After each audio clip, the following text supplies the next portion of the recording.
3 meses depois do divórcio, minha ex-sogra ligou e disse: "Seu marido está na emergência. Traga R$ 35.000 agora." Eu ri e respondi: "Desculpa, quem?" Você consegue imaginar a cara de choque dela do outro lado da linha? Depois de tudo que essa família me fez passar, depois de todas as humilhações, depois de eu ter sido tratada como capacho durante anos, eles ainda achavam que podiam me usar como banco ambulante. Mas sabe o que é mais engraçado?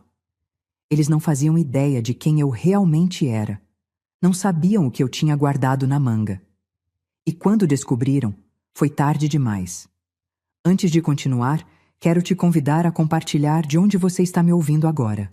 Se inscreve aqui no canal para ouvir mais histórias reais como essa, porque o que aconteceu depois você não vai acreditar.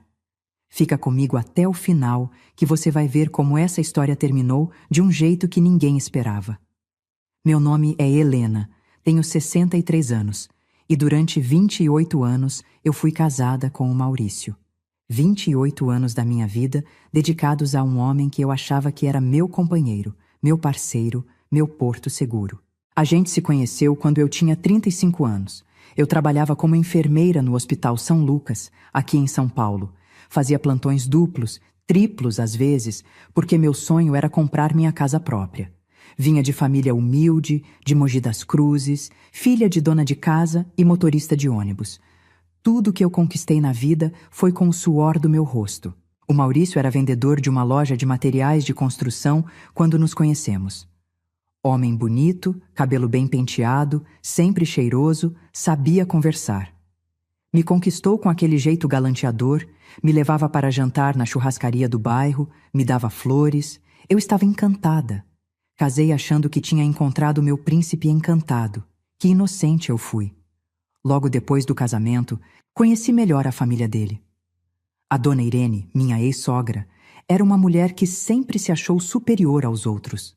Morava num apartamento velho na Muca, mas se comportava como se fosse da alta sociedade. Nas primeiras semanas, já começou com as indiretas. Olhava minha roupa de cima a baixo e suspirava. Quando eu fazia um prato para o almoço de domingo, ela revirava os olhos e dizia que a comida dela era muito melhor. Mas eu engolia tudo, sabe? Achava que era coisa da minha cabeça, que eu estava sendo sensível demais. O Maurício tinha 2 irmãos. O Ricardo, o mais velho, que nunca trabalhou direito na vida e sempre estava pedindo dinheiro emprestado. E a Silvana, a caçula mimada que aos 40 anos ainda morava com a mãe e vivia de fazer bico como manicure. Essa família inteira tinha um talento especial para gastar dinheiro que não tinha e criar problemas do nada. Nos primeiros anos de casamento, eu continuei trabalhando firme no hospital. Fazia plantão noturno, plantão de fim de semana, pegava todas as horas extras que apareciam.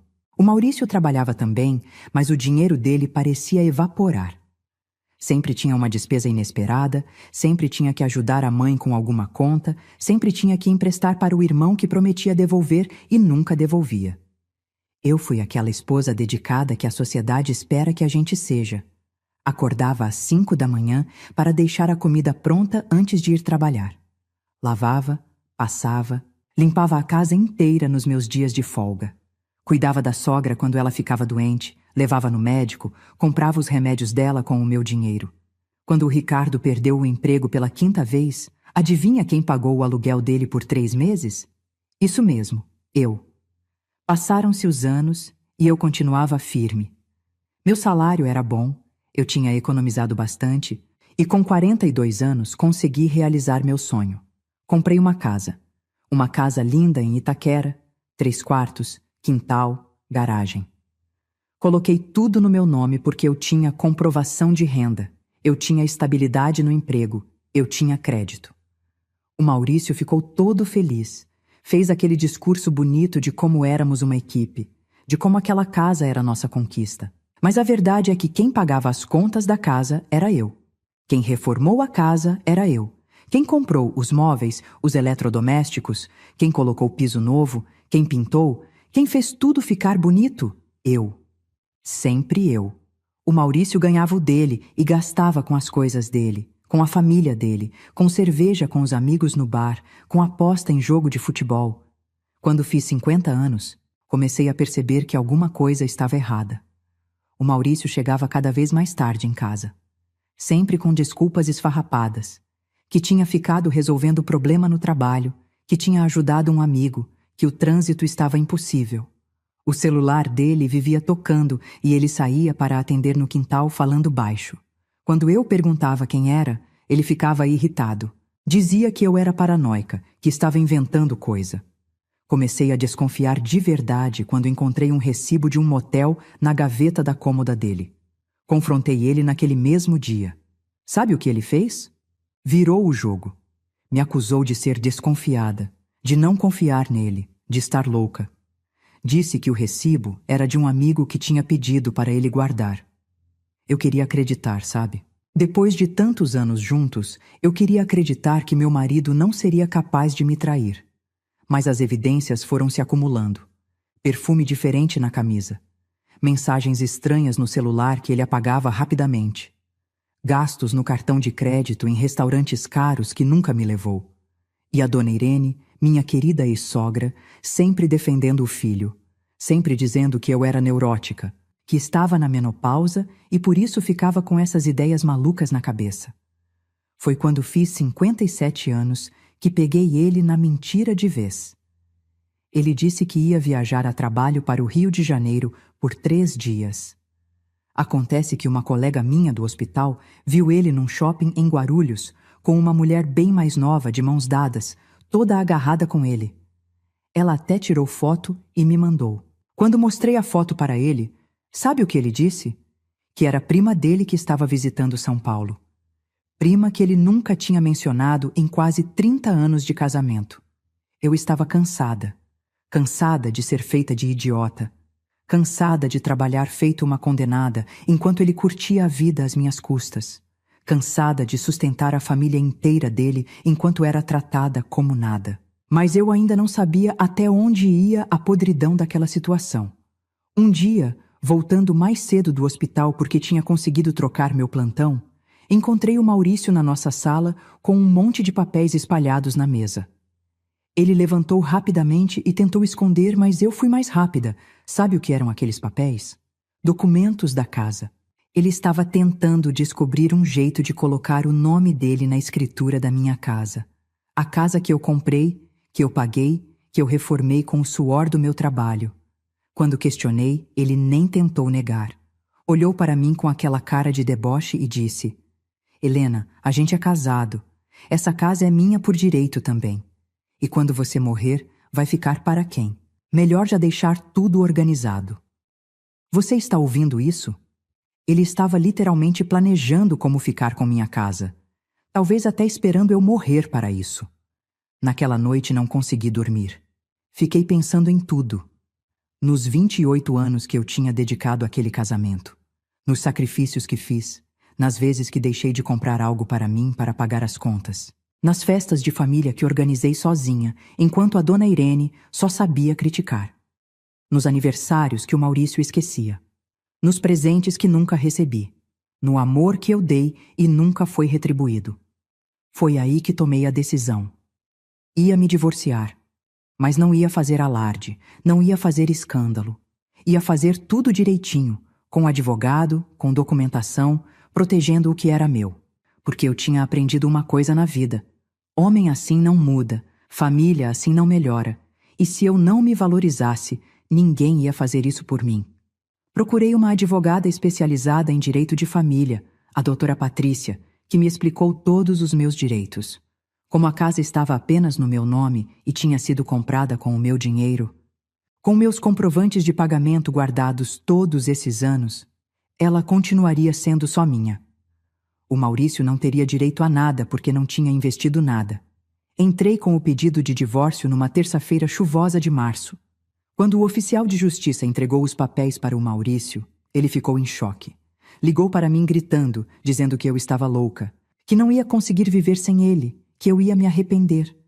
Desliguei o telefone na cara dele. A dona Irene ligou logo em seguida, me chamando de ingrata, dizendo que eu era uma bruxa que estava destruindo a família dela. A Silvana mandou mensagem dizendo que eu sempre fui uma egoísta. O Ricardo nem se manifestou, provavelmente estava bêbado em algum bar. Mas eu estava firme na minha decisão. Não voltei atrás nem um centímetro. O processo de divórcio demorou 4 meses para ser concluído. 4 meses de ligações insistentes, de tentativas de manipulação, de promessas vazias de mudança. O Maurício até apareceu na porta do hospital onde eu trabalhava, com flores, pedindo mais uma chance. Eu simplesmente ignorei e entrei.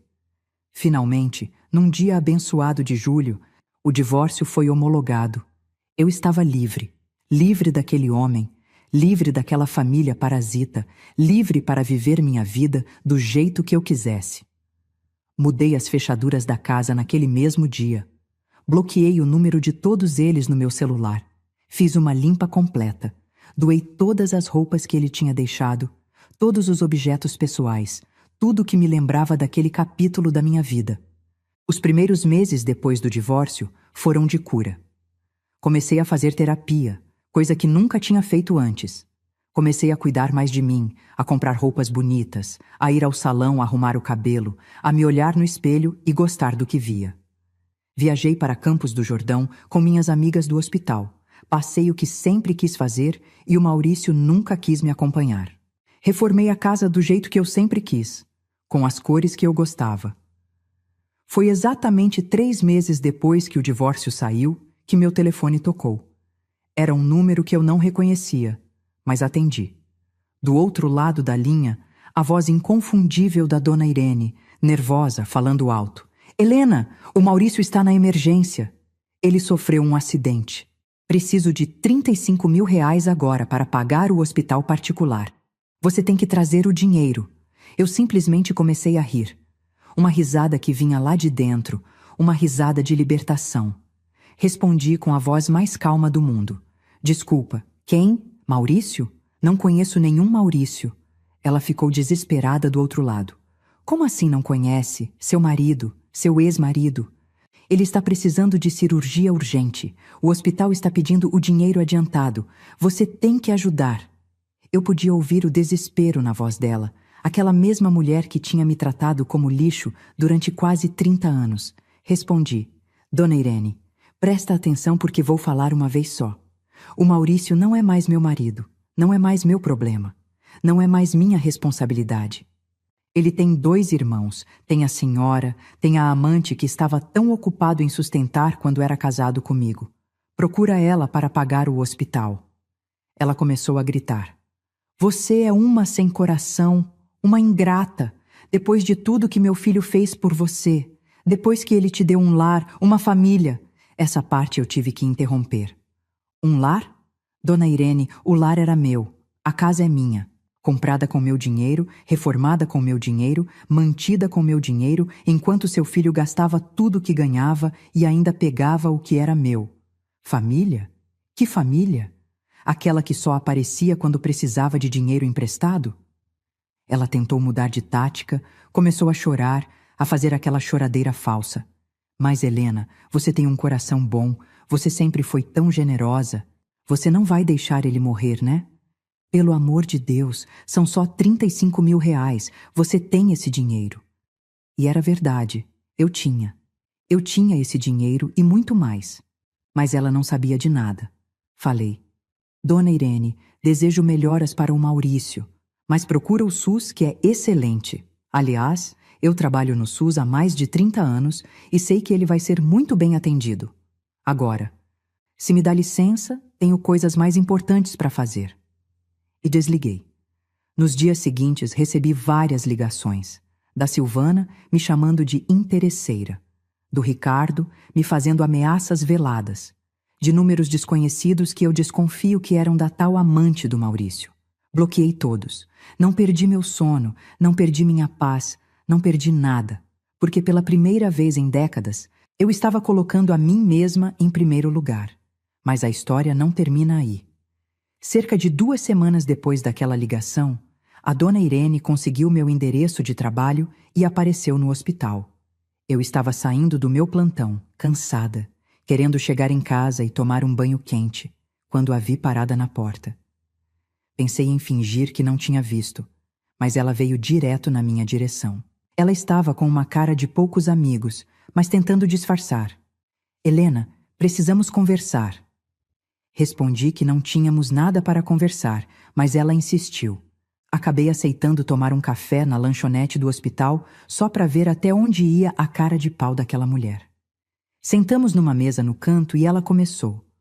Olha, Helena, eu sei que as coisas não terminaram bem entre você e o Maurício, mas ele está realmente mal.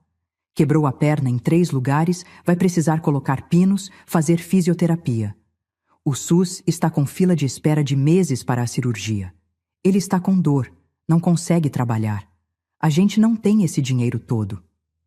Olhei nos olhos dela e perguntei: e eu tenho o que a ver com isso? Ela continuou: você sempre foi uma mulher de bom coração, Helena. Eu sei que eu não fui a melhor sogra do mundo.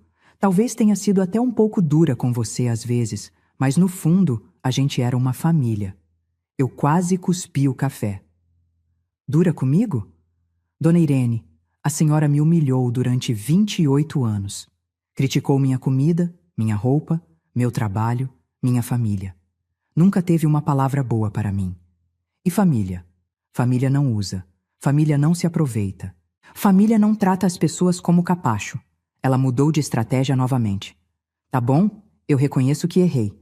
Mas o Maurício também errou. E você já se vingou dele, já se divorciou, já ficou com tudo. Será que não pode ajudar só dessa vez? Ele é pai das suas. Ah, não, espera. Vocês não tiveram filhos mesmo. Essa parte foi como uma facada. Durante anos, o Maurício disse que não queria filhos, que a gente precisava estabilizar financeiramente primeiro, que não era o momento certo. Eu sempre quis ser mãe, mas acreditei nele.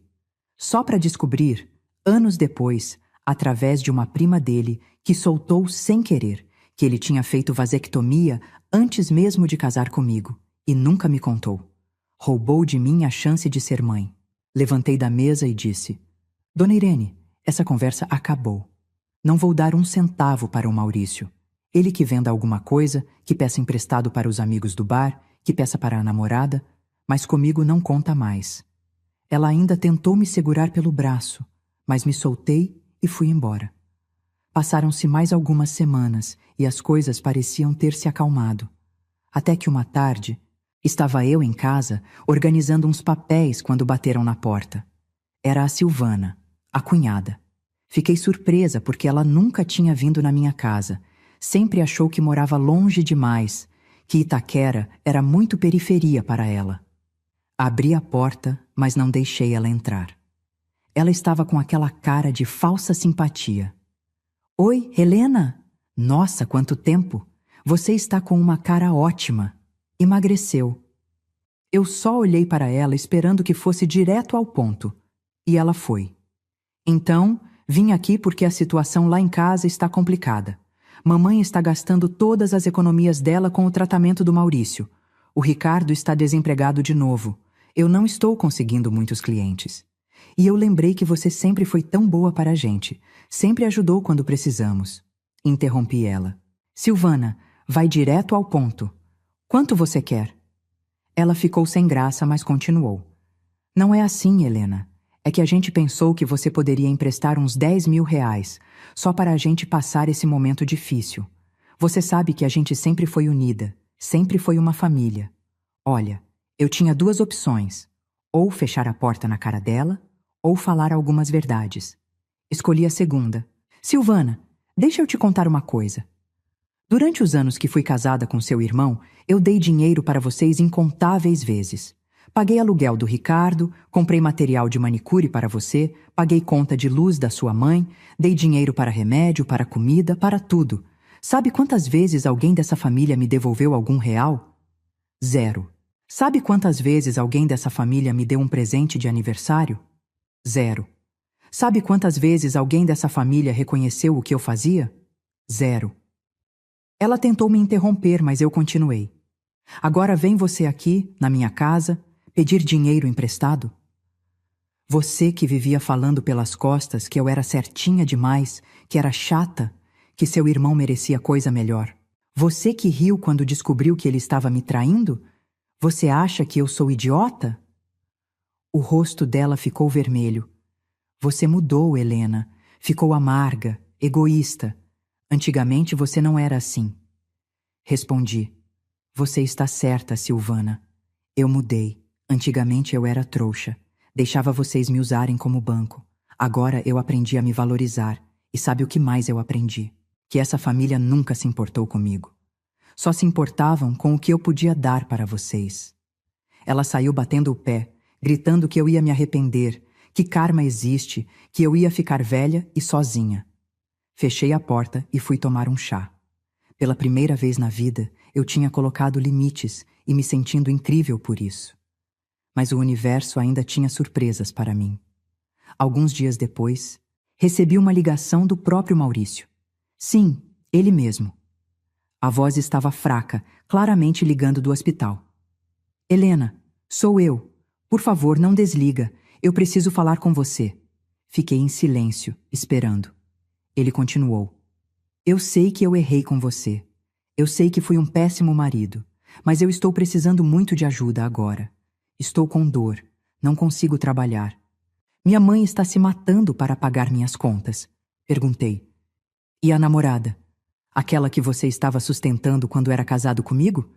Cadê ela agora? Ele ficou em silêncio por uns segundos e depois... Ela me deixou quando descobriu que eu não tinha mais dinheiro. Descobriu que a casa era sua e que eu fiquei sem nada no divórcio. Foi embora. Eu quase senti pena. Quase. Mas aí lembrei de todas as vezes que cheguei em casa destruída de cansaço depois de um plantão duplo e ele estava no sofá vendo televisão sem ter nem lavado a louça do almoço. Lembrei de todas as vezes que paguei conta que era dele.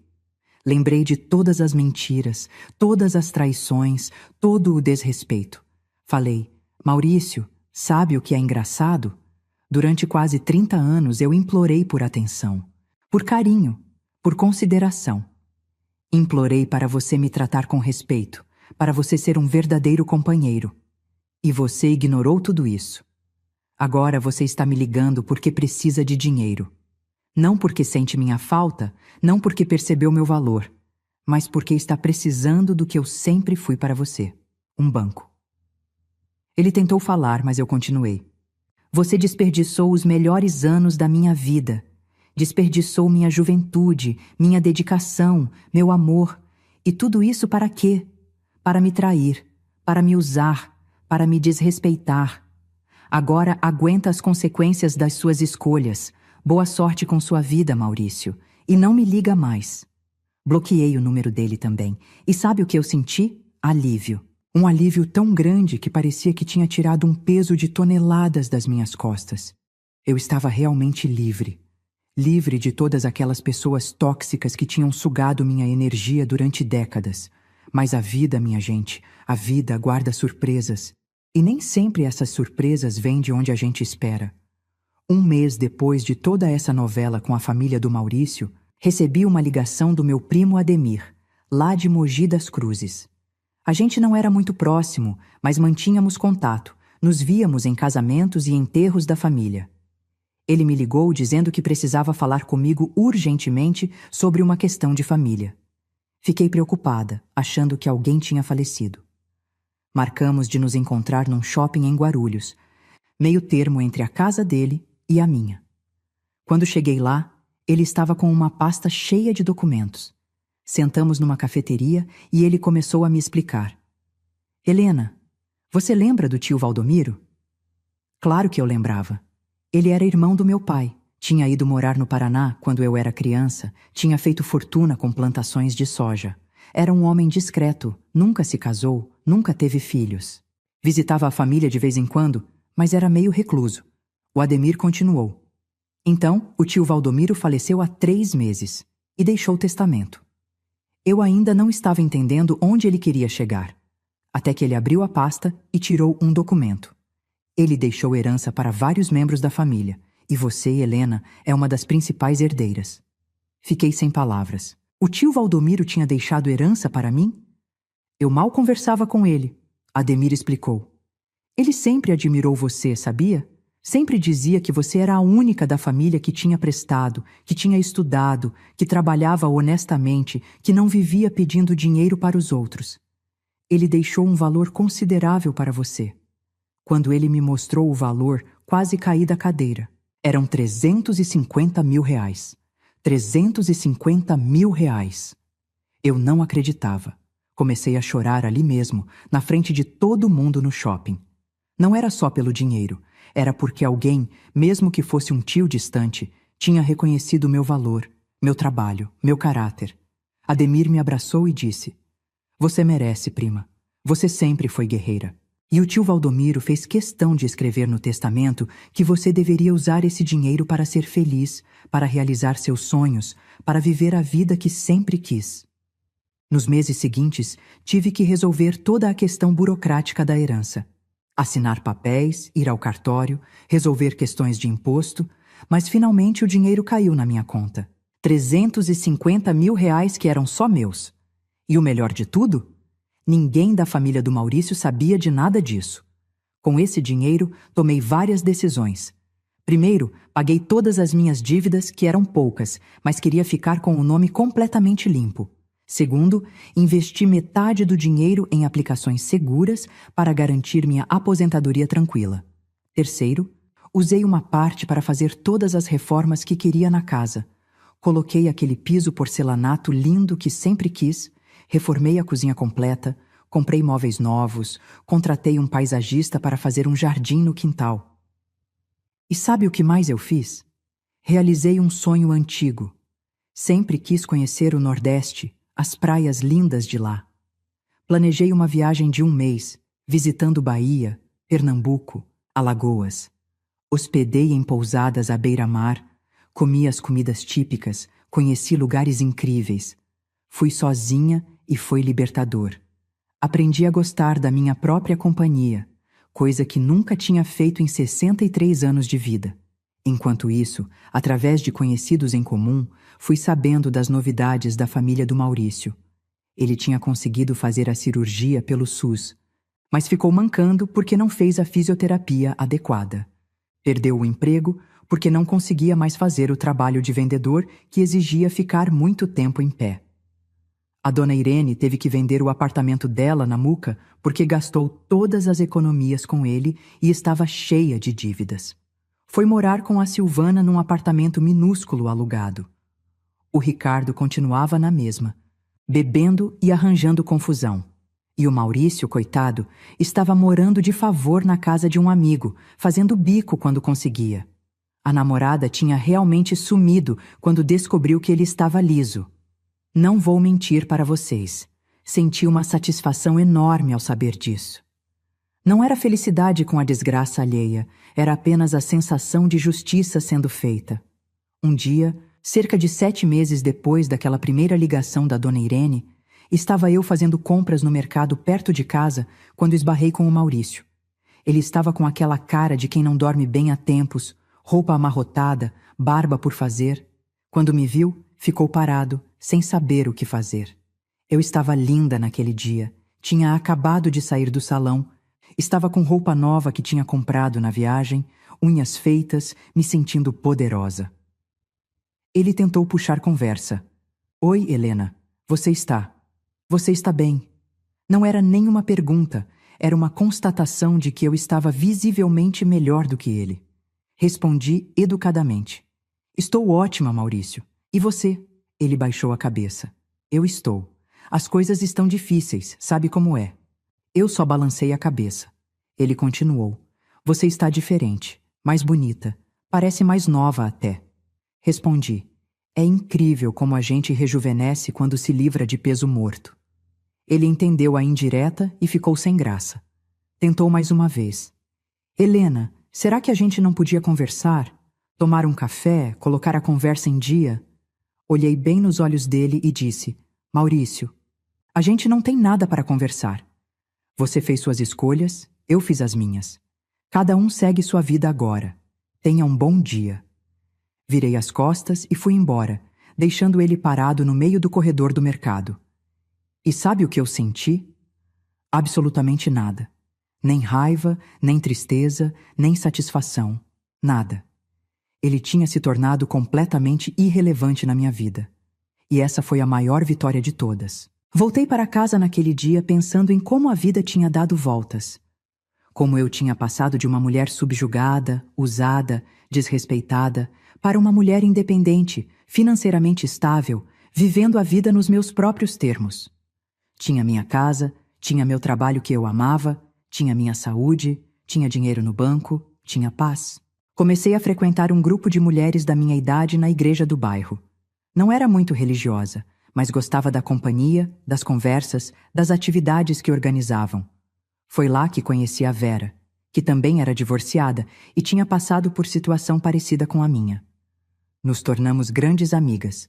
A Vera me apresentou ao clube de dança de salão que ela frequentava. Nunca tinha dançado na vida. O Maurício sempre disse que era coisa de velho. Mas descobri que eu adorava. Comecei a ter aulas de forró, de samba, até de tango. Fiz amigos novos, pessoas da minha idade que estavam redescobrindo a vida também. Foi numa dessas aulas que conheci o Geraldo, um senhor viúvo de 68 anos, aposentado, que tinha perdido a esposa há 5 anos e estava tentando se reerguer. Começamos a conversar durante os intervalos das aulas, descobrimos que tínhamos muito em comum.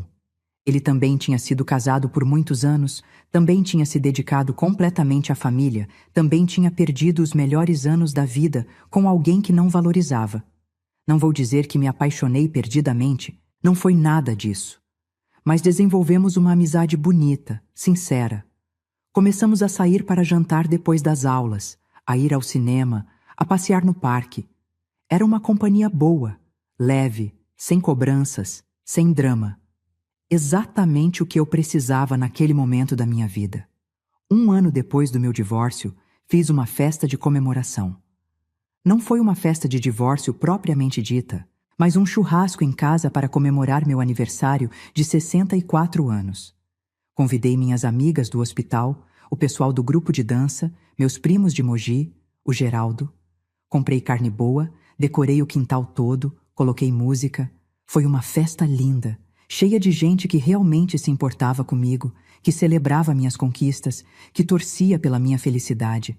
Olhava em volta e pensava: essa é minha verdadeira família. Não é sobre sangue, é sobre quem está do seu lado quando você precisa, quem celebra suas vitórias, quem te respeita. Durante a festa, fiz um brinde. Quero agradecer a todos vocês por estarem aqui hoje. Esse último ano foi de transformação completa na minha vida. Aprendi que nunca é tarde para recomeçar. Nunca é tarde para se valorizar. Nunca é tarde para buscar a felicidade. Aprendi que às vezes a gente precisa se livrar do que nos puxa para baixo para poder voar. E hoje, aos 64 anos, eu posso dizer que estou voando. Todos aplaudiram e brindaram comigo. A Vera me abraçou chorando, dizendo que eu era a inspiração dela. O Geraldo apertou minha mão com carinho. Minhas amigas do hospital cantaram parabéns desafinado, mas com muito amor. Foi um dos dias mais felizes da minha vida. Algumas semanas depois dessa festa, aconteceu algo que me surpreendeu completamente. Recebi uma carta pelo correio. O remetente era a Dona Irene. Fiquei curiosa e abri. Era uma carta manuscrita com aquela letra tremida de idoso. Nela, a Dona Irene pedia desculpas. Dizia que tinha refletido muito sobre tudo o que tinha acontecido, que reconhecia que tinha tratado mal a mim durante todos aqueles anos, que tinha criado os filhos de forma errada, mimando demais, não ensinando valores importantes. Dizia que estava arrependida de ter me tratado com desrespeito, de ter apoiado o Maurício nas traições, de ter virado as costas quando eu precisei. Dizia que não esperava meu perdão, mas queria que eu soubesse que reconhecia os erros dela. Terminava dizendo que eu sempre fui uma mulher de valor e que ela tinha sido cega para não ver isso. Fiquei segurando aquela carta por um bom tempo, sem saber o que sentir. Parte de mim queria amassá-la e jogar no lixo. Outra parte sentia uma certa tristeza pela velha senhora que finalmente tinha acordado para a realidade, mas tarde demais. Decidi não responder a carta. Não por maldade, mas porque simplesmente não sentia necessidade. Aquele capítulo estava fechado para mim. Mas guardei a carta. Guardei porque era um reconhecimento, uma validação de que eu não estava louca, de que realmente tinha sido maltratada, de que tinha razão em me afastar. Era um documento da minha vitória, da minha força, da minha capacidade de sobreviver e prosperar. Os meses foram passando e minha vida foi se encaixando num ritmo gostoso. Trabalhava, cuidava da casa, saía com amigas, dançava, viajava quando dava vontade, tinha autonomia, tinha liberdade, tinha paz. Coisas que parecem simples, mas que são revolucionárias quando você passou décadas sem ter. Decidi me aposentar. Tinha idade, tinha tempo de contribuição, tinha me dedicado mais de 30 anos ao SUS. No meu último dia de trabalho, fizeram uma festa surpresa para mim. Meus colegas deram presentes, fizeram discursos emocionantes sobre como eu tinha sido uma profissional dedicada, como tinha ajudado tanta gente, como ia fazer falta. Chorei muito naquele dia. Não de tristeza, mas de gratidão. Gratidão por ter tido uma carreira que fez diferença na vida das pessoas, por ter tido colegas maravilhosos, por ter construído algo de valor. E agora estava entrando numa nova fase, a aposentadoria. Com a aposentadoria e o dinheiro da herança bem investido, tinha uma renda boa. Não era rica, mas estava confortável. Podia pagar minhas contas, podia me dar alguns luxos, podia ajudar quem eu quisesse ajudar sem me prejudicar. E o mais importante, estava fazendo tudo isso sozinha, com o meu próprio dinheiro, sem depender de ninguém. Um dia, já aposentada, estava eu na padaria comprando pão quando encontrei a Silvana. Ela estava com uma cara cansada, roupa simples, muito diferente daquela mulher metida que eu conhecia. Quando me viu, ficou sem graça, mas veio falar comigo. Oi, Helena, tudo bem? Respondi que estava tudo ótimo. Ela ficou enrolando, fazendo perguntas sobre minha vida, elogiando minha aparência, até que soltou. Helena, eu queria te pedir desculpas, por tudo, pela forma como te tratei, pelas coisas que falei, por não ter te defendido quando deveria. Eu estava errada. Olhei para ela e vi sinceridade nos olhos. Respondi. Silvana, eu aceito suas desculpas. Mas isso não significa que a gente vai voltar a ter contato ou qualquer tipo de relacionamento. Você fez suas escolhas, eu fiz as minhas. Eu te desejo tudo de bom, de verdade. Mas cada uma segue seu caminho agora. Ela balançou a cabeça entendendo e se despediu. Foi libertador poder perdoar sem necessariamente permitir que as pessoas voltassem para a minha vida. Aprendi que perdão não é sobre deixar as pessoas te machucarem de novo. É sobre liberar você mesma do peso do rancor.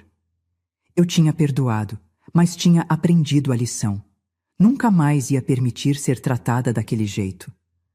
Hoje, aos 65 anos, vivo a melhor fase da minha vida. Acordo quando quero, faço o que quero, vou onde quero. Minha casa está linda, do jeito que sempre sonhei. Meu jardim está florido com rosas que eu mesma plantei. Tenho uma cachorrinha vira-lata que adotei, a Mel, que é minha companheira fiel. O Geraldo e eu continuamos nos vendo. Não moramos juntos, não estamos noivos nem nada oficial, mas temos uma relação gostosa de companheirismo. Jantamos juntos algumas vezes por semana, viajamos juntos quando dá vontade, mas cada um tem sua casa, sua vida, sua independência. É perfeito assim. Continuo no grupo de dança, fiz um curso de pintura em tela que sempre quis fazer. Comecei a fazer aula de inglês porque quero viajar para o exterior. Tenho planos, tenho sonhos, tenho vontade de viver. Coisa que tinha perdido completamente nos últimos anos do meu casamento. Quando olho para trás, vejo claramente que o divórcio foi a melhor coisa que me aconteceu. Foi doloroso, foi assustador, mas foi necessário. Foi a porta que se fechou para que janelas se abrissem. Foi o fim de um ciclo tóxico para que um ciclo saudável pudesse começar. Às vezes ainda recebo notícias sobre o Maurício. Soube que ele está trabalhando como segurança noturno num estacionamento, ganhando um salário mínimo, que está morando num quartinho de pensão, que a saúde dele não anda boa. Não sinto nem felicidade nem tristeza com essas notícias. Sinto apenas indiferença. Ele é um estranho para mim agora. A dona Irene continua morando com a Silvana. Soube que está com problemas de saúde também, consequência do estresse e da idade. O Ricardo, pelo que sei, continua na mesma vida de sempre, cada um colhendo o que plantou. E eu? Eu estou colhendo também, mas estou colhendo flores, não espinhos. Estou colhendo alegria, não amargura. Estou colhendo paz, não conflito. Porque aprendi, mesmo que tarde, que a gente ensina às pessoas como nos tratar. E quando a gente se respeita, quando a gente se valoriza, quando a gente estabelece limites, as pessoas ou aprendem a nos tratar bem, ou simplesmente saem da nossa vida. E os dois resultados são bons. Minha mensagem para quem está me ouvindo, especialmente para as mulheres que estão em relacionamentos tóxicos, em famílias que não valorizam, em situações que sugam sua energia. Nunca é tarde para recomeçar. Nunca é tarde para se valorizar. Nunca é tarde para buscar a felicidade que você merece. Eu tinha 63 anos quando me divorciei. 63. Muita gente nessa idade acha que a vida acabou, que tem que se conformar, que não dá mais para mudar. Mas eu estou aqui para dizer que é mentira. A vida pode começar em qualquer idade. Basta você ter coragem de dar o primeiro passo. Não vai ser fácil. Vai ter medo, vai ter insegurança, vai ter gente dizendo que você está louca. Mas você tem que olhar para dentro de você e se perguntar: eu mereço ser feliz? Eu mereço ser respeitada? Eu mereço viver a vida que eu quero? E quando a resposta for sim, você age. Você toma as decisões difíceis. Você enfrenta as consequências. Você constrói sua nova vida. Hoje eu olho no espelho e gosto da mulher que vejo. Uma mulher forte, independente, que sobreviveu a tempestades e saiu mais forte.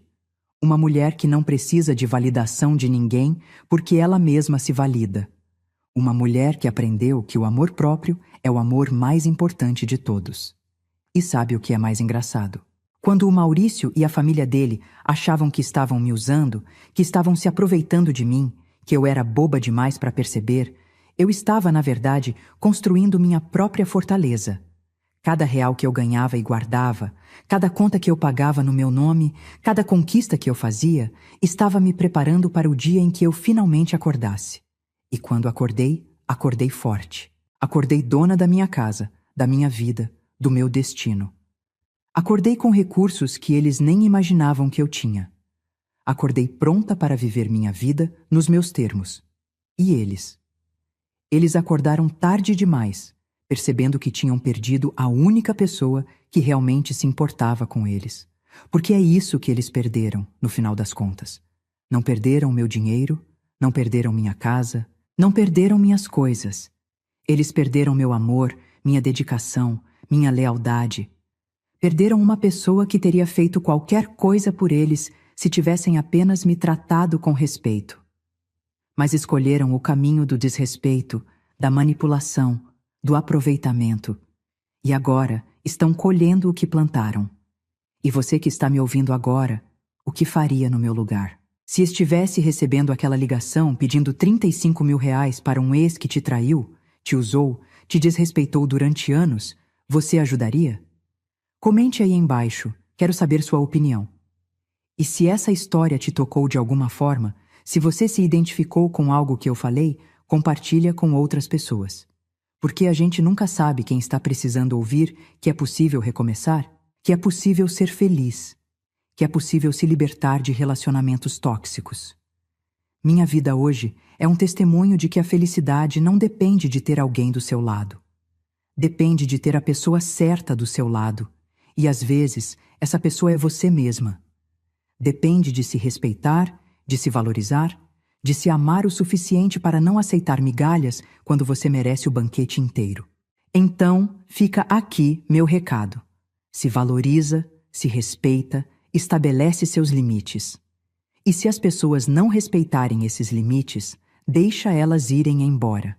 Porque você merece pessoas que te celebrem, não que te tolerem. Você merece pessoas que somem na sua vida, não que subtraiam. Você merece ser feliz. E às vezes a felicidade começa quando a gente tem coragem de fechar portas que deveriam ter sido fechadas há muito tempo.